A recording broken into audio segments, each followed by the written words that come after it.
Hello दोस्तों, welcome to main point study. तो आज हम पढ़ने वाले हैं चैप्टर 7 क्लास 10 का हिस्ट्री का, जिसका नाम है print culture and the modern world. Hand written notes के साथ समझाऊंगा आपको, और आपकी बुक में चैप्टर नंबर 5 भी होगा, तो टेंशन लेने की जरूरत नहीं है, सेम ही है यार। चैप्टर के नंबर पे नहीं, चैप्टर के नाम पे चाहो, ठीक है यार। तो चैप्टर का नाम है print culture and the modern world, और हमारी प्रथा है कि हम चैप्टर के नाम से शुरू करते हैं। तो चैप्टर का नाम, अच्छा एक और बात यार, मैं सारी की सारी प्लेलिस्ट बना चुका हूँ, डिस्क्रिप्शन में लिंक दे रखा है, जियो की, इकोनॉमिक्स की, सिविक्स की, हिस्ट्री की, तो आप वहाँ पर जाके देख सकते हो। और हिंदी मीडियम वाले बच्चे भी, डिस्क्रिप्शन में उनको लिंक मिल जाएगा हिंदी के नोट्स के साथ। ओके जी, तो वहाँ पर जाकर आप मौज लो। ओके, तो मौज तो क्या ही लो यार, पढ़ना मौज लेना अलग अलग बात होती है, बट फिर भी चलो। Print culture and the modern world, तो चैप्टर के नाम से शुरू करते हैं। चैप्टर का नाम है प्रिंट कल्चर। तो यार प्रिंट कल्चर से पहले वाला वर्ल्ड हमारे लिए इमेजिन करना बहुत ज़्यादा डिफिकल्ट है, क्योंकि आज जो भी हम करते हैं, ठीक है, चाहे वो बुक हो, डायरीज हो, कैलेंडर हो, न्यूज़पेपर हो, एडवर्टीजमेंट हो, सिनेमा के पोस्टर हो, ये हर चीज़ हमें प्रिंट कल्चर ही देखने को मिलता है, प्रिंटेड ही देखने को मिलता है। तो उससे पहले वाली लाइफ को इमेजिन करना बहुत ज़्यादा टफ होता है हमारे लिए। आज जिस हिस्ट्री को हम पढ़ते हैं वो भी प्रिंट कल्चर की देन है। जैसे कि आज जो हम बुक पढ़ते हैं, है ना, हमें कैसे पता चलता है इन पुरानी चीज़ों के बारे में, क्योंकि उस टाइम लिखी गई थी वो हिस्ट्री। तो हिस्ट्री को जानने के लिए भी प्रिंट कल्चर बहुत ज़्यादा इंपॉर्टेंट है, बुक बहुत ज़्यादा इंपॉर्टेंट है, ठीक है, जो उस टाइम लिखी गई थी, ठीक है। तो इसलिए प्रिंट कल्चर हमारे लिए बहुत ही ज़्यादा इंपॉर्टेंट है, हिस्ट्री को जानने के लिए, पुराने टाइम को जानने के लिए, और अपने मॉडर्न टाइम को डेवलप करने के लिए भी हिस्ट्री बहुत ज़्यादा ज़रूरी है, प्रिंट कल्चर बहुत ज़्यादा ज़रूरी है, ठीक है। तो इस पूरे के पूरे चैप्टर में हम यही पढ़ने वाले हैं कि बुक सबसे पहले कहाँ इन्वेंट हुई, फिर मतलब पहले हाथों से लिखी जाती थी, फिर प्रिंट कल्चर, पहली बुक कौन सी छपी, ठीक है, मशीन से। ये सारी की सारी चीज़ें हम इस चैप्टर में पढ़ने वाले हैं। बहुत ही ज़्यादा इंटरेस्टिंग चैप्टर है, ठीक है। मैं बोलता नहीं हूँ, वैसे तो मैं हर चैप्टर इंटरेस्टिंग बोलता हूँ, ठीक है, बट है इंटरेस्टिंग, सीरियसली मानो मेरी बात। तो हम पढ़ते हैं। तो पहला टॉपिक है आपका द फर्स्ट प्रिंटेड बुक। तो माना जाता है कि सबसे पहली जो प्रिंटेड बुक थी ना, वो चाइना में ट्रेस की गई, यानी पहली जो प्रिंटिंग टेक्नोलॉजी थी वो चाइना से आई है, ठीक है। चाइना से, जापान से, कोरिया से। चलो अच्छी बात है, कोरोना वायरस के अलावा और कुछ भी देन है चाइना की। तो चाइना माना जाता है कि फर्स्ट प्रिंटिंग टेक्नोलॉजी चाइना से ट्रेस हुई। तो एक सिस्टम हुआ करता था हैंड प्रिंटिंग सिस्टम का, वो यूज़ करते थे, यानी हाथ से लिखी जाती थी चाइना के अंदर पहले। बट उसके बाद 594 एडी के अंदर, भाई 594 एडी क्या है? एडी क्या है? एनो डोमिनो, याद रखना, एनो डोमिनो, यानी ईसा मसीह के, जो हमारे जीसस क्राइस्ट हैं, उनके बर्थ के बाद वाले टाइम को एडी कहा जाता है, और उनसे पहले वाले टाइम को बीसी कहा जाता है, ठीक है। तो 594 एडी में एक वुड ब्लॉक प्रिंटिंग का इंट्रोड्यूस हुई। अब ये वुड ब्लॉक प्रिंटिंग क्या है? वुड ब्लॉक प्रिंटिंग क्या है? एक लकड़ी ली जाती थी, लकड़ी तो नहीं, बहुत बड़ा लकड़ी का वो लिया जाता था, उस पर वर्ड को तराशा जाता था, उस पर इंक लगाई जाती थी, पेपर रखा जाता था, और उलाला छप गया उस पर। तो ये होता था वुड ब्लॉक प्रिंटिंग में। बट उसमें दिक्कत थी वुड ब्लॉक प्रिंटिंग में, क्या उस टाइम जो पेपर होता था ना, बड़ा थिन होता था, बहुत पतला होता था, बहुत पोरस होता था, छेद छेद होते थे, तो दोनों तरफ प्रिंट करना ना बहुत ज़्यादा दिक्कत देता था। तो इसलिए इन्वेंट हुई अकॉर्डियन बुक। अभी अकॉर्डियन बुक क्या होती है? अकॉर्डियन बुक वो होती है जिसके एक साइड पे ही छापा जाता है, ऐसे जिगजैग्स वाली बुक होती है ना, मैं दिखा देता हूँ आपको, ये दिख रहा है, एक ही साइड प्रिंट होता है, क्योंकि उस टाइम जो पेपर होता था, आज तो हम मजे के लिए छाप देते हैं एक साइड, बट उस टाइम ज़रूरी था ये, क्योंकि पेपर बहुत थिन हुआ करता था। ये देखो, ये तो वैसे तो कार्डबोर्ड का पेपर लग रहा है मेरे को, बट उस टाइम ये ज़रूरी था एक साइड छापना, क्योंकि पेपर बड़ा पोरस होता था, ठीक है जी। और आपको पता ही है कि जो स्टाइल राइटिंग होती है, ब्यूटीफुल स्टाइल राइटिंग होती है, उसको हम कैलीग्राफी कहते हैं। याद रखना, 1 मार्क्स में क्वेश्चन आ सकता है, बुक के मतलब चैप्टर के बिल्कुल बॉक्स में दे रखा है, ठीक है। अब माना जाता है कि चाइना में है ना सबसे पहले बुक इंट्रोड्यूस हुई, कैसे हुई? अब ये देखो, चाइना में एक ह्यूज ब्यूरोक्रेटिक सिस्टम था। ये ब्यूरोक्रेट्स क्या होते हैं, आपने 9th में भी पढ़ा होगा, ये जो मतलब अपनी सेना के अंदर, अपनी आर्मी के अंदर भरने के लिए ना, मतलब जो वहाँ पर जो राजा वगैरह होता था, तो अपनी आर्मी में भरने के लिए वो एक छोटा सा एग्जामिनेशन ही लेते थे, आप कह सकते हो, ठीक है। Personnel were recruited through the civil services examination ठीक है, तो वहाँ पर भी होता था यूपीएससी जैसे कुछ, ठीक है। Book were printed for the exam preparation, book को प्रिंट किया जाता था एग्जाम की प्रिपरेशन के लिए। जैसे जैसे कैंडिडेट जो थे वो एग्ज़ाम में बैठने का नंबर बढ़ता गया, वैसे वैसे बुक का नंबर भी बढ़ता गया। अब ऑब्वियस ही बात है, जब कैंडिडेट ज़्यादा बढ़ेंगे तो बुक भी बहुत ज़्यादा बढ़ने लगेगी, यानी छपने लगेगी। 17वीं सेंचुरी में क्या होने लगा कि अब है ना, जो बुक थी वो सिर्फ महंगे लोग यानी स्कॉलर वगैरह ही यूज़ नहीं करते थे। अब जो मर्चेंट्स वगैरह थे, जो बिजनेसमैन वगैरह थे, व्यापारी थे, उन्होंने भी एवरीडे लाइफ में पढ़ना स्टार्ट कर दिया, ट्रेड वगैरह की इन्फॉर्मेशन के लिए, कि बिजनेस वगैरह की इन्फॉर्मेशन के लिए, कि टैक्स कितना देना पड़ता है, ऐसी चीज़ें करने के लिए भी उन्होंने बुक पढ़ना स्टार्ट कर दिया। अब reading become a leisure activity, यानी महंगी बातचीत हो गई थी अब बुक की। मतलब जो रीडिंग है उसको महंगी बातचीत में इंक्लूड किया जाता था, माना जाता था कि जो महंगे लोग हैं वो अब लीजर एक्टिविटी करते हैं, reading as a leisure activity लेते हैं वो, मतलब रीडिंग को एक लीजर एक्टिविटी मानते हैं। ठीक है जी, 3 बार बोला है, आई होप एक बार समझ आ गया हो। मर्चेंट्स जो थे वो बुक का यूज़ करते थे ट्रेड इन्फॉर्मेशन कलेक्ट करने के लिए, मैं बता चुका हूँ। बट ऐसा नहीं है कि सिर्फ मतलब मर्चेंट्स ही यूज़ करते थे, बहुत सारी प्ले स्टोरीज़, ठीक है, फिक्शन स्टोरीज़ भी लिखी जाने लगी बुक में। ठीक है, अब जो वुमेंस थी, जो रिच वुमेंस थी, जो महंगी वुमेंस थी, अब उन्होंने क्या करा था, अपनी ओन बुक पब्लिश करना स्टार्ट कर दिया। जैसे उसमें वो कोई भी वुमेन के बारे में बताती थी, ठीक है, हाउस होल्ड के बारे में, उनकी लाइफ के बारे में बताती थी, तो ऐसा करना स्टार्ट कर दिया। Mechanical printing press were imported to the China. अब देखो, चाइना में सबसे पहले हैंड प्रिंटिंग और वुड ब्लॉक प्रिंटिंग तो आई, बट जो मैकेनिकल प्रिंटिंग थी, यानी जो मशीन से प्रिंट करते थे ना, वो चाइना में वेस्टर्न नेशन से आई थी, यानी यूरोप वगैरह से आई थी। मैं बताऊंगा, यूरोप वगैरह से आई थी चाइना के अंदर। ठीक है, और Shanghai become the hub of the new print culture. अब जो शंघाई था, जो चाइना में, वो एक न्यू प्रिंट कल्चर का हब बन चुका था। ठीक है, और एक और बात मैं आपको बता, ये 1 मार्क्स में क्वेश्चन आ सकता है कि किसको न्यू प्रिंट कल्चर का हब कहा जाता था, शंघाई को कहा जाता था। और चाइना के अंदर जो प्रिंट कल्चर है, मैकेनिकल प्रिंटिंग प्रेस, वो कहाँ से आई, वो आई अपने वेस्टर्न नेशन से। ठीक है, अब प्रिंट इन जापान, यानी जापान में प्रिंट कहाँ से आई। अभी हमने चाइना का सुना, बट जापान में कहाँ से आई, तो जो बुद्धिस्ट मिशनरीज होते थे ना, क्योंकि सबसे पहले चाइना के अंदर जब बुद्धिस्ट धर्म था, तो बुद्धिस्ट धर्म को मतलब फैलाने के लिए कि दूसरे लोग भी इस धर्म के बारे में जाने, जो बुद्धिस्ट लोग थे उन्होंने क्या करना स्टार्ट कर दिया, चाइना से जापान में जाना स्टार्ट कर दिया। और जापान में उन्होंने प्रिंट कल्चर को ऐसे ही इंट्रोड्यूस किया। ठीक है, 768 से 770 AD के बीच में। और उसके बाद एक फर्स्ट बुक लिखी गई जापान के अंदर, फर्स्ट जापानीज बुक थी, वो 868 AD में लिखी गई थी। एनो डोमिनो AD को कहते हैं। ठीक है, याद रखना, एक ये भी पूछ सकती है टीचर, या टीचर के सामने थोड़ा सा शो ऑफ करने के लिए वर्ड यूज़ कर सकते हो आप। तो बुक जो लिखी गई थी, first Japanese book, that is Diamond Sutra. ठीक है, फर्स्ट जो बुक लिखी गई थी, डायमंड सूत्रा लिखी गई थी। और उसके बाद क्या हुआ, धीरे धीरे धीरे जापान में भी फेमस होने लगी बुक को लिखना वगैरह। जो फेमस टॉपिक थे वो था कुकिंग वगैरह, travelling, music, women, T ceremony. आपको पता है वो शिनचैन, अगर आप देखते हो, मतलब तो क्या देखते हो कि 10th में आ गए हो अब। ठीक, मैं भी देखता नहीं हूँ, मतलब मैं बता रहा हूँ, जब मैं छोटा था तब मैं देखता था, तो वहाँ पर टी सेरेमनी होते थे, ऐसे पैर को मोड़ कर बिठा देते है ना, फ्लावर अरेंजमेंट वाला कोई सिस्टम होता था, सीन होता था। ठीक है, और क्या था, अब एक एडो सुनो, एडो क्या होता है। एडो है ना, आज जो टोक्यो है ना, उसको एडो कहा जाता है। एडो के अंदर भी जो प्रिंट थी, जो प्रिंटिंग बुक्स थी, वो बहुत ज़्यादा छपने लग गई थी टोक्यो के अंदर, जापान में ही है वो भी। ठीक है, और एक बंदे का नाम है, मैं आपको नाम दिखा देता हूँ, बॉक्स के अंदर है, वो आ जाता है कभी कभार। एक बंदे का नाम है कितागावा उतामारो ऐसा लग रहा है कार्टून का नाम है। ठीक है, कितागावा उतामारो, ये बॉर्न हुए थे एडो में। एडो क्या है, हाँ जी, Tokyo.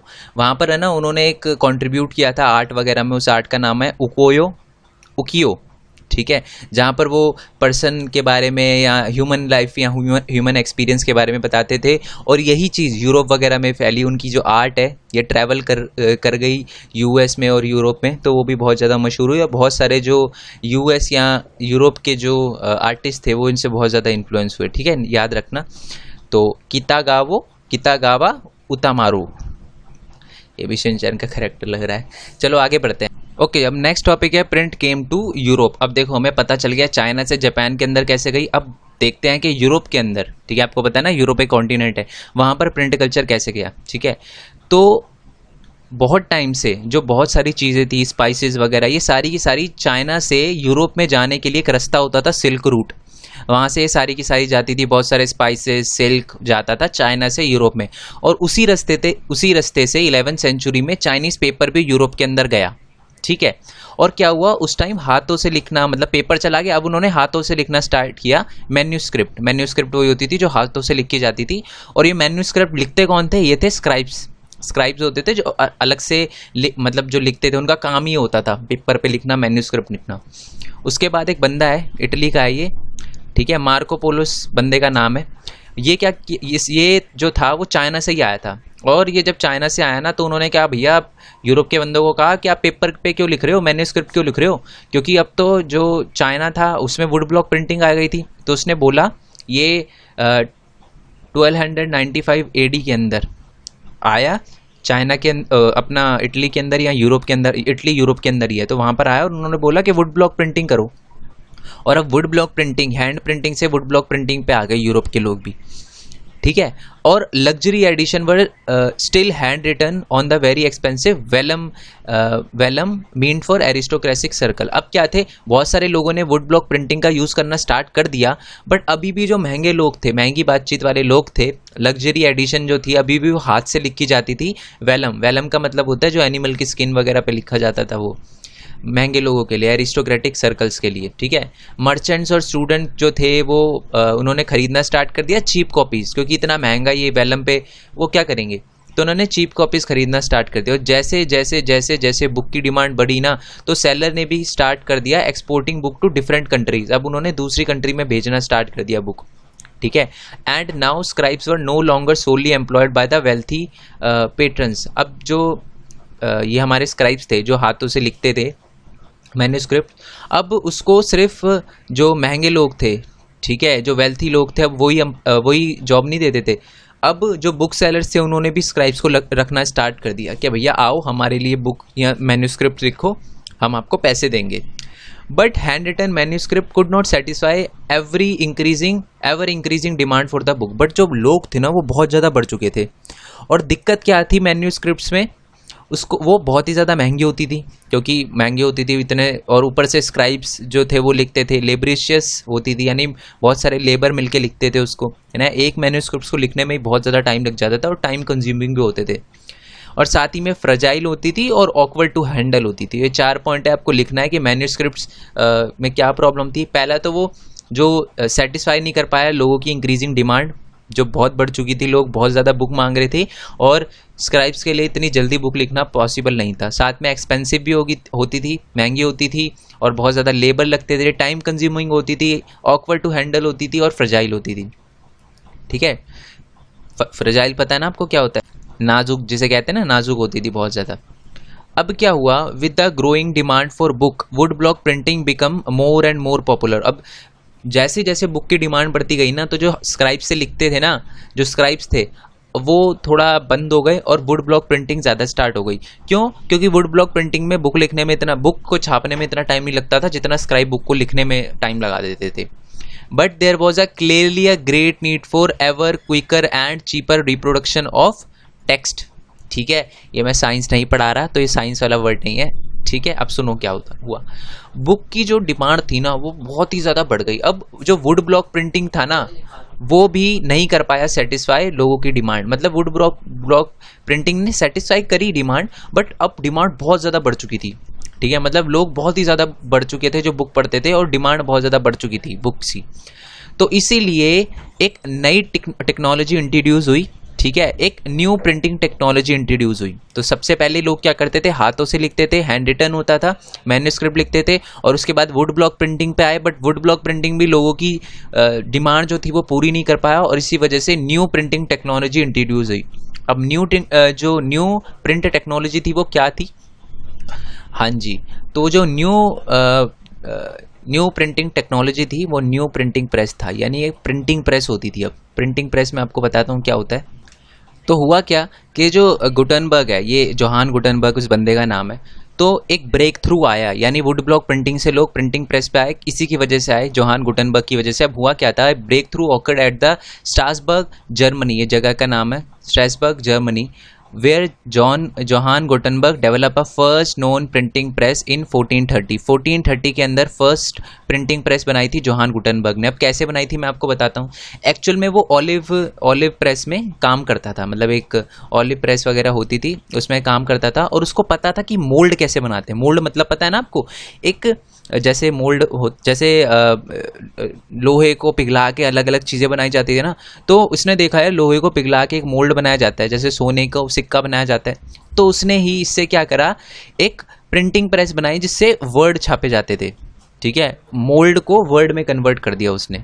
Johan Gutenberg, German goldsmith, invented a mechanical printing press. ये जर्मन गोल्डस्मिथ था। गोल्डस्मिथ आपको पता है ना, सोने को मतलब सोने को तराशता है, ये उसका काम था। He use the idea of a olive press, his knowledge and technology. उसने ऑलिव प्रेस का आइडिया लिया, जो मैंने आपको बताया कि मोल्ड को, अब पहले जो मोल्ड होते थे जिससे सोने को किसी शेप में डाला जाता था, सिक्के की शेप में डाला जाता था, अब उसने उस मोल्ड को वर्ड की शेप में डालना स्टार्ट कर दिया, ढालना स्टार्ट कर दिया, डालना नहीं ढालना, ठीक है। बाय 1448, यानी जब पहली प्रिंटिंग प्रेस उसने बनाई थी तो उसको थोड़ा सा टाइम लगा उसको अच्छा सा करने में, ठीक है। बना तो ली सी उसने 1430 में, बट उसको अच्छे से डेवलप करने में उसको 18 साल लगे, और उसने ही परफेक्टेड द सिस्टम, उसने अच्छी तरीके से परफेक्ट कर लिया था उस सिस्टम को। और याद रखना, पहली प्रिंटिंग प्रेस से जो बुक छापी गई थी ना, वो थी बाइबल। 180 कॉपी छापी गई थी बाइबल्स की। पहले भी ऐसा नहीं है कि पहले छापी नहीं जाती थी बाइबल, पहले मैन्यूस्क्रिप्ट से लिखी जाती थी, स्क्राइब्स लिखते थे बाइबल को, बट अब 180 कॉपी छापी गई बाइबल की। और ये किसने छापी थी? जोहान गुटनबर्ग ने प्रिंटिंग प्रेस से छापी थी। Were printed, it took 3 year, 3 साल लगे to produce them. It was very fast production, बहुत 1455 की बात करें ना, उस टाइम 180 कॉपी छापना, आज तो चुटकी बजा के हो जाती है, 180 कॉपी छप जाती है किसी भी प्रिंटिंग प्रेस में, बट उस टाइम 3 साल लगे उसको 180 कॉपी छापने में, ठीक है, जो कि बहुत कम माना जाता था, मतलब माना जाता था बहुत तेज कर दिया इसने। तो 1455 के अंदर उसने बुक छापी। ये था सबसे पहली जो प्रिंटिंग प्रेस थी, एक मार्क्स में क्वेश्चन आ सकता है, वो किसने डेवलप करी थी? जोहान गुटनबर्ग ने। कहाँ करी थी? हमारे यहाँ पर जर्मनी में करी थी, ठीक है। क्या छापा था? 180 कॉपी छापी थी बाइबल की, ठीक है जी, ये याद रखना आपको। तो जो नई बुक आई है, जो प्रिंटिंग प्रेस से जो बुक छपती थी, ऐसा नहीं है कि पूरी तरीके से उसने हैंड रिटन से, मतलब अभी भी बहुत सारे लोग थे, वैसे तो बहुत कम लोग थे जो हैंड रिटन यूज़ करते थे, बट ज़्यादातर लोग अब प्रिंटिंग प्रेस की बुक का यूज़ करने लगे, ठीक है। क्यों यूज़ करने लगे? क्योंकि वो बिल्कुल उसकी जो अपीयरेंस होती थी ना, मैन्यूस्क्रिप्ट, यानी ऐसा लगता था हाथों से ही लिखी गई है, ठीक है। और साथ में लेआउट वगैरह भी बहुत अच्छा होता था उसका, बिल्कुल मैन्यूस्क्रिप्ट जैसा लगता था। एवरी पेज हैड बॉर्डर, यानी हर पेज पे बॉर्डर हुआ करता था, मैन्यूस्क्रिप्ट में ऐसा नहीं था। Space for decoration were provided, और बहुत सारा एरिया भी छोड़ा जाता था स्पेस के लिए, स्पेस छोड़ा जाता था डेकोरेशन के लिए, तो एक बहुत अच्छी बात थी। आपने गटर सुना है? नहीं, वो वाला गटर नहीं, ठीक है, नाले वाला गटर नहीं, एक गटर होता है, ठीक है। बुक के अंदर देखा होगा साइड में जो स्पाइरल के लिए जो होता है ना, यहाँ स्पाइरल, वो गटर का एरिया छोड़ा जाता है, गटर कहते हैं, पता नहीं उसे, ठीक है। तो वो एरिया छोड़ा जाता था, गटर का एरिया छोड़ा जाता था, जो नई प्रिंटिंग प्रेस बुक थी, ठीक है जी। मतलब चाइना ने बहुत दिया यार। चलो जी, in the 100 year between the 1415 to 1550, in 100 सालों के बीच में क्या हुआ? Press were set up in the most countries of the Europe के अंदर जितनी भी, इटली, जर्मनी, हंगरी, ये वो, इन सारी की सारी कंट्रीज में क्या हुआ? प्रिंटिंग प्रेस सेटअप होने लग गई, ठीक है। As the number of the printing press grow book production boomed, ठीक है। मतलब जैसे जैसे प्रिंटिंग प्रेस यूरोप में लगने लगी बहुत सारी, बुक का प्रोडक्शन भी बहुत ज़्यादा इंक्रीज होने लग गया। जैसे कि सेकेंड हाफ यानी 1415 के टाइम तक है ना, जो बुक थी वो 20 मिलियन छपती थी बस, प्रिंटिंग बुक जो थी। बट क्या हुआ, 16 सेंचुरी आते आते वो 200 मिलियन हो गई, भाई साहब, इतना ज़्यादा इंक्रीज़ हो गया, ठीक है। और इसी शिफ्ट की वजह से, the shift from the hand printing to mechanical printing lead to the printer revolution, और इसी वजह से प्रिंटर रेवोल्यूशन आया, जब हैंड रिटन से लोग मैकेनिकल प्रिंटिंग बुक्स पे आ गए, ठीक है। इसी वजह से क्या आया? रेवोल्यूशन आया।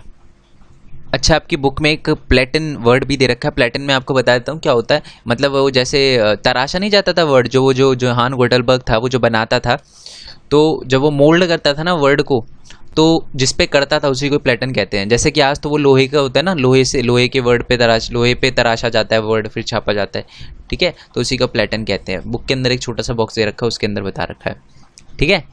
अब हम नेक्स्ट टॉपिक पढ़ेंगे, the print revolution and its impact, यानी जो प्रिंट रेवोल्यूशन आया था, हैंड प्रिंटिंग से लोग मैकेनिकल प्रिंटिंग पे आए थे, तो उसका इम्पैक्ट क्या पड़ा, तो ये इसी के बारे में हम पढ़ने वाले हैं।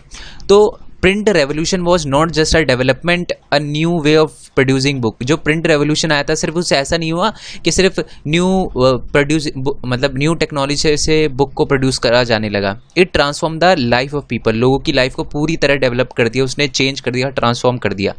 इट इन्फ्लुएंस्ड पॉपुलर परसेप्शन लिखा हुआ है, वैसे मैंने PR ही नहीं है, PER है, perception, and opened up a new way of looking at thing. अब लोगों का देखने का नज़रिया ही बदल दिया था इस प्रिंटिंग रेवोल्यूशन से। अब क्या हुआ था उसके बारे में हम जानते हैं। टॉपिक है आपका, अच्छा मेरी राइटिंग बहुत आपको अच्छी लग रही होगी, बहुत ही गंदी राइटिंग आई नो, बट अगर इसके नोट्स चाहिए हो तो आपको पता ही है टेलीग्राम ग्रुप दे रखा है। टेलीग्राम ग्रुप पे आप जैसे ही जाओगे आपको नोट्स मिल जाएंगे GP लिंक में, एंड आपको पता ही है GP लिंक कैसे डाउनलोड करना है। एंड अगर डाउनलोड करना नहीं आ रहा आपको तब भी मेरे को बता देना आप कमेंट बॉक्स में, मैं ट्राई करूँगा आपकी हेल्प करो। अब मेरे को व्हाट्सएप कर देना 9210522318 पे, एंड हम दोनों मिलके देखेंगे कि कैसे डाउनलोड नहीं होता, ठीक है। और ट्राई करो यार, मेरे से ये पूछो कि सर नोट्स कैसे डाउनलोड करने हैं, आप ये पूछते हो कि सर मेरे को नोट्स दे दो। यार नोट्स देने में मेरे को कोई प्रॉब्लम नहीं है, बट आप खुद सोचो इतने सारे बच्चे जब मेरे को बोलेंगे नोट्स देते तो मैं सबको कैसे प्रोवाइड करूँगा, है ना। तो इसलिए दिक्कत आती है मेरे को। तो अगर एक बार आप GP लिंक खोलना सीख गए ना बॉस, कभी दिक्कत नहीं आएगी। और ये आपके लिए अच्छा है, क्या पता, ज़रूरी नहीं है मैं कोई दूसरा भी आपको GP लिंक में नोट्स दे तो आप इजीली खोल सकते हो, है ना। तो इसलिए आप मेरे से ये पूछो कि GP लिंक कैसे ओपन करता है, मैं आपकी हमेशा हेल्प करूँगा, ठीक है, डोंट वरी। क्योंकि मेरे को ये पता है कि अगर आप एक बार मेरे से पूछोगे कि सर GP लिंक कैसे करना है तो शायद नेक्स्ट टाइम आपको प्रॉब्लम ना आए, बट अगर आप डेली नोट्स मांगोगे तो फिर ऐसे प्रॉब्लम बढ़ जाएगी मेरे लिए भी, और शायद कि कोई बच्चा जो मेरे से बढ़िया क्वेश्चन पूछना चाहता है कि सर इस क्वेश्चन का आंसर क्या है तो उसका रह जाएगा। तो आप समझ सकते हो मेरी बात। तो इसलिए आप ट्राई करा करो कि मेरे से ये पूछो कि सर कैसे सॉल्व हो सकती है प्रॉब्लम, ठीक है यार। चलो जी नेक्स्ट टॉपिक करते हैं, हमारा था new reading public. New public reading, इसका मतलब है जो बुक थी ना अब वो बहुत ही ज़्यादा लोगों में फैलने लगी। न्यू रीडिंग पब्लिक एमर्ज हुई, या बहुत सारे लोग थे जो बुक पढ़ने लग गए। जो बुक की कॉस्ट थी ना वो बहुत ज़्यादा लो थी, ठीक है, और इसकी वजह से मार्केट अब बुक से भर चुका था, ठीक है। इसी के बारे में देखते हैं क्या हुआ। Access to the book create a new culture of reading.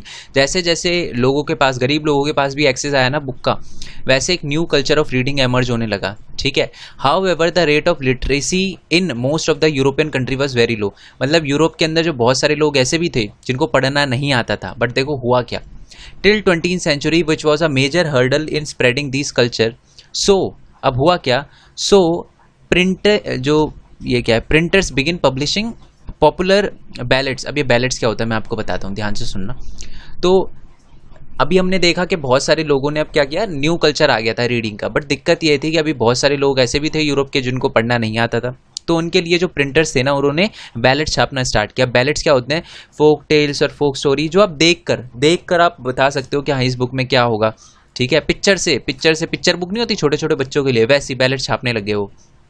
और इसमें क्या होता था, जो अमीर लोग होते थे, महंगे लोग होते थे, लिटरेट लोग होते थे, पढ़े लिखे लोग होते थे, वो एक एरिया में जाके फोक टेल्स को बड़े जोर जोर से चिल्ला के सुनाते थे, बैलेट्स वगैरह सुनाते थे। कहाँ सुनाते थे, ट्रैवंस में। ट्रैवंस एक जगह होती थी जहाँ पर बहुत सारे लोग इकट्ठा होते थे। तो वहाँ पर जो लिटरेट लोग हैं, पढ़े लिखे लोग हैं, वो जो इलिटरेट लोग हैं उनको पढ़ के सुनाते थे, ठीक है, बैलेट्स पढ़ के सुनाते थे, ठीक है। और इसकी वजह से oral culture does enter into the print and the print material was orally transmitted. The line that separated the oral and the reading culture become blurred, and then hearing and the reading public came intermingled. इसका मतलब अब oral culture start हो गया था। जो पढ़े लिखे लोग थे उन्होंने पढ़ के सुनाना स्टार्ट किया, और इसी की वजह से जिन लोगों को पढ़ना नहीं आता था ना उनको भी अब इंफॉर्मेशन ट्रांसमिट होने लगी। और printing material was orally transmitted. अब जो भी चीज़ प्रिंट में लिखा जाता था ना अब वो ओरली ट्रांसमिट किया जाता था। और इसी की वजह से जो ओरल जो लोग, मतलब जो रीडिंग और ओरल जो दोनों करते थे उनमें जो वो था ना, क्या कहते हैं उनको, डिफरेंस था, वो कम हो चुका था।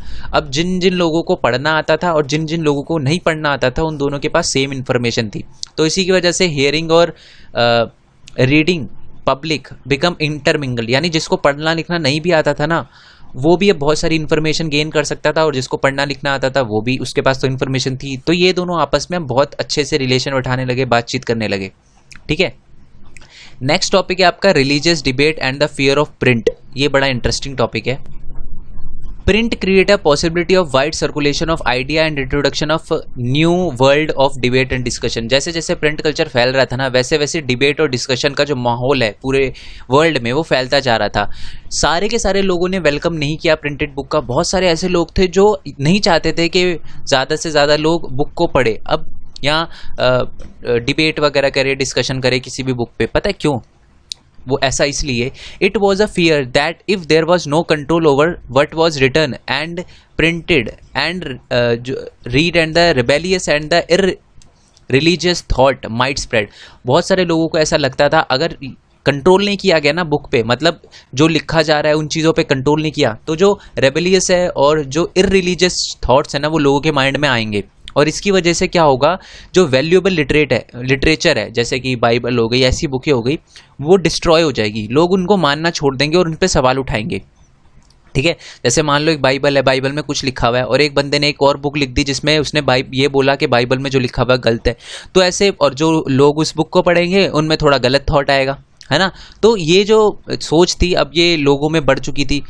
ठीक है, अब बहुत सारे लोग सोचने लगे कि यार जो प्रिंटेड बुक है ये वो इतनी भी सही नहीं है। और ये कौन लोग थे? रिलीजियस अथॉरिटी और मोनार्क वगैरह, राजा वगैरह, और जो क्या कहते हैं प्रीस्ट वगैरह होते थे ना, फादर वगैरह, उनको ये दिक्कत बहुत आने लगी। और ऐसा हुआ भी 15वीं सेंचुरी के अंदर। The religious reformer Martin Luther, एक बंदा था जिसका नाम है मार्टिन लूथर। ठीक है, एग्जाम में से रिलेटेड क्वेश्चन आएगा। उसने एक बुक लिखी थी 95 थीसिस। ठीक है, और उसने क्रिटिसाइज किया था रोमन कैथोलिक चर्च को क्रिटिसाइज किया था। ओके, और इसकी वजह से क्या हुआ, प्रोटेस्टेंट रिफॉर्मर हुआ। अब इसकी वजह से क्या हुआ, जो रोमन कैथोलिक चर्च है ना वो दो पार्ट में टूट गया। मतलब ये एक धर्म है, एक रिलीजन है, वो दो पार्ट में टूट गया। कैसे? जो लोग मार्टिन लूथर की बात से एग्री करते थे ना वो प्रोटेस्टेंट बन गए, अलग रिलीजन आ गया उनका। और जो मार्टिन लूथर की बात से एग्री नहीं करते थे वो रोमन कैथोलिक चर्च में आ गए। यानी पूरा धर्म है ना टूट गया था उसकी वजह से, मार्टिन लूथर की वजह से। Luther translation of new testament, और उन्होंने एक और बुक लिखी न्यू टेस्टामेंट के नाम से। 5,000 कॉपी बिकी उसकी एक ही हफ्ते के अंदर। And the second edition appeared with in the 3 month, और 3 मंथ के अंदर ही उनका सेकेंड एडिशन आ गया। Deeply grateful to the print, Luther ने एक बात लिखी थी, print is the ultimate gift of the god and greatest one. उन्होंने बोला कि जो प्रिंटिंग है वो अल्टीमेट गिफ्ट है गॉड का, भगवान का एक अल्टीमेट गिफ्ट है, और वो क्या कहते हैं ग्रेटेस्ट वन भी है, सबसे बड़ा है। ठीक है, बट ये लोगों का थोड़ा मानना भी सही था कि religious debate and the fear of print, यानी सारे लोगों ने वेलकम नहीं किया प्रिंट कल्चर का। ठीक है, बहुत सारे लोग डरते भी थे, उनको लगता था लोग रिलीजन पे उंगली उठाने लग जाएंगे, और इसी की वजह से हुआ भी ऐसा ही। और मार्टिन लूथर की वजह से 2 रिलीजन कन्वर्ट हो गई एक से, यानी रोमन कैथोलिक चर्च अब 2 में हो गया था, प्रोटेस्टेंट एंड कैथोलिक्स। ठीक है, एक कहानी और भी ऐसे रिलेटेड, पिनोकियो, एक बंदा था जिसने बाइबल पे सवाल उठा दिया था और उसको मार दिया गया था। ठीक है, मतलब उसने थोड़ा थॉट आया था और उसने बाइबल पे थोड़ा सवाल उठाया और उसको गुद्दी नाप दी कि भैया जाओ अब घर पे, मतलब ऊपर जीसस क्राइस्ट के पास। ठीक है, तो ये हुआ था प्रिंट एंड डिसेंट्स। तो इसी टॉपिक के अंदर आती है वो पिनोकियो की स्टोरी। अब देखो बात क्या हुई थी, जो रिलीजियस बुक थी वो, अब इसी को रोकने के लिए जो अभी था ना, ये जो मैंने आपको बताया कि रिलीजियस डिबेट स्टार्ट हो गई थी कैथोलिक चर्च में, जो रोमन कैथोलिक चर्च के 2 हिस्से हो गए थे, प्रोटेस्टेंट एंड कैथोलिक, तो ऐसी चीज़ें बहुत ज़्यादा बढ़ने लगी। ठीक है, सर्वल कंट्रोल्स। अब उसके बाद हुआ क्या, प्रिंट एंड डिसेंट में बहुत ज़्यादा जो लिटरेचर थे उस पर सवाल उठाए जाने लगे। एक बंदा था जिसका मिनोकियो नाम बताई दिया, मिलर था वो, इटली का। मिलर मतलब जिसकी खुद की कौन मीलो। उसने बुक को पढ़ा, बाइबल को पढ़ा और खुद से इंटरप्रेट कर लिया। तो जब इंटरप्रेट करने के बाद री इंटरप्रेट कर दिया मैसेज ऑफ बाइबल, और इसकी वजह से बहुत ज़्यादा प्रॉब्लम है गई। जो कैथोलिक चर्च थी उसने क्या किया, उसे इंक्विजिशन कर दिया। इंक्विजिशन का मतलब होता है जो कैथोलिक चर्च ने उसको पनिश करा, 2 बार उसको कोर्ट के सामने पेश करा, और उन्होंने फिर क्या करा, प्रेस पे एक हर्टिकल आइडिया, हर्टिकल का मतलब होता है, हेरिटिकल का मतलब कि क्या बुक में छपना चाहिए और क्या नहीं छपना चाहिए। ठीक है, और कि क्या होना चाहिए, क्या किस चीज़ पे बिलीव करना चाहिए और किस चीज़ पे बिलीव नहीं करना चाहिए। उसको 2 बार होल्ड अप किया गया, मतलब 2 बार पेश किया गया चर्च के सामने, और उसको अल्टीमेटली एग्जीक्यूट कर दिया गया, लटका दिया गया। ठीक है, बट ऐसे क्वेश्चन बहुत ज़्यादा उठने लगे थे, इसी वजह से several control were impose on the book and the seller and publisher. जो बुक थे उस पर बहुत सारे अब क्या होने लगे, कंट्रोल्स वगैरह लगने लगे। Seller and the publisher the Roman church begin to maintain the index of prohibited books from the 1558। 1558 के बाद जो चर्च थी, रोमन चर्च थी, अब उन्होंने एक इंडेक्स बनाना स्टार्ट कर दिया कि क्या चीज़ पढ़ना ठीक है, क्या प्रोहिबिटेड है और क्या प्रोहिबिटेड बुक नहीं है, किसको पढ़ा जाना चाहिए, किसको पढ़ा नहीं जाना चाहिए, क्योंकि ये रिलीजियस डिबेट बहुत ज़्यादा बढ़ चुकी थी। ठीक है यार, तो बाकी जो बचा हुआ हम नेक्स्ट पार्ट में करेंगे, ठीक है, क्योंकि बहुत ज़्यादा लेंथी हो जाएगी वीडियो। सो आई होप आपको वीडियो अच्छी लगी हो। नोट्स के लिए टेलीग्राम ग्रुप ज्वाइन कर लो, डायरेक्टली टेलीग्राम लिखो प्ले स्टोर पे। मैंने नहीं बनाई हुआ है, पहले मैं बता दूँ, प्रमोशन नहीं कर रहा मैं उसका। तो आप जैसे उसे डाउन, वो अच्छी है। मेरे कहने का मतलब व्हाट्सएप पे 257 ही लोग आ सकते हैं और उसमें कितने भी लोग आ सकते हैं। व्हाट्सएप में कोई भी दूसरा आपका नंबर देख के आपको परेशान कर सकता है, इसमें कोई ऐसा नहीं है। व्हाट्सएप में आप पुराने मैसेज नहीं देख सकते, बट इंस्टाग्राम, इसमें टेलीग्राम पे आप पुराने मैसेज भी देख सकते हो। मतलब ये जो PDF मैंने डाली है ये भी आप देख पाओगे, या बाकी पुराने मैसेज भी आप मेरे देख पाओगे। ठीक है जी, ये एक बहुत अच्छी बात है। और मैं वहाँ पर क्विज़ वगैरह, क्वेश्चन वगैरह, MCQ वगैरह भी पूछते रहता हूँ। ठीक है, तो आई होप आपको वीडियो अच्छी लगी हो। लाइक करना जितना हो सके लाइक करो यार, कमेंट करो, अच्छी लगी, बुरी लगी, बढ़िया लगी, धांसू लगी, मैं भी शिनचैन देखूंगा। ऐसी जो भी चीज़ लिखनी है लिखो, बट कमेंट करो, ठीक है, जो भी आपको बढ़िया लगे। एंड घर पे रहो, सेफ रहो, जितना हो सके वीडियो को शेयर भी करो, दूसरों को भी पहुंचाओ। हैंड रिटन नोट्स हैं, और अगर नोट्स में मैंने बता ही दिया, डाउनलोड करने में कोई दिक्कत आए तो मेरे को लेट मी नो। एंड ठीक है, नेक्स्ट वीडियो के लिए स्टे ट्यून। तब तक के लिए thank you so much. Phone number बता चुका हूँ, व्हाट्सएप कर देना कोई दिक्कत आए तो, ठीक है। एंड मेरे इंस्टाग्राम और फेसबुक का लिंक नीचे डिस्क्रिप्शन में दे रखा है, आप अगर फॉलो करना चाहो तो कर सकते हो। एंड मेरे एक न्यू चैनल का लिंक भी नीचे डिस्क्रिप्शन में है। जैसे आपने इस चैनल को सपोर्ट किया ना, मेन पॉइंट स्टडी को, सबसे पहले तो थैंक यू आप सबका, जितना भी आपने सपोर्ट किया बहुत है। सोचा नहीं था कभी कि 1 साल में इतने सब्सक्राइब, 1 साल भी पूरा नहीं हुआ और अभी भी 7000 से ज़्यादा हो गए। ठीक है, कभी सोचा नहीं था, बट आपका थैंक यू सो मच। ठीक है, अपना बेस्ट एफर्ट दूंगा, आपकी 10th को धमाकेदार बना के जाऊंगा। ठीक है, सो नेक्स्ट वीडियो के लिए स्टे ट्यून। तब तक के लिए थैंक यू सो मच। उस चैनल को भी सब्सक्राइब कर देना, बेल के आइकन दबा देना, इस चैनल का भी। बच्चे फिर कंप्लेंट करते हैं मेरे को, सर क्या आपने मेरे को ब्लॉक कर दिया, नोटिफिकेशन नहीं आती। वो इसलिए नहीं आती क्योंकि आपने नोटिफिकेशन बेल नहीं दबाई, तो नोटिफिकेशन बेल दबाना मत भूलना। बाकी सारी प्लेलिस्ट का नीचे डिस्क्रिप्शन में लिंक दे रखा है, वहाँ भी आप जाकर देख सकते हो। ओके यार, बाय बाय।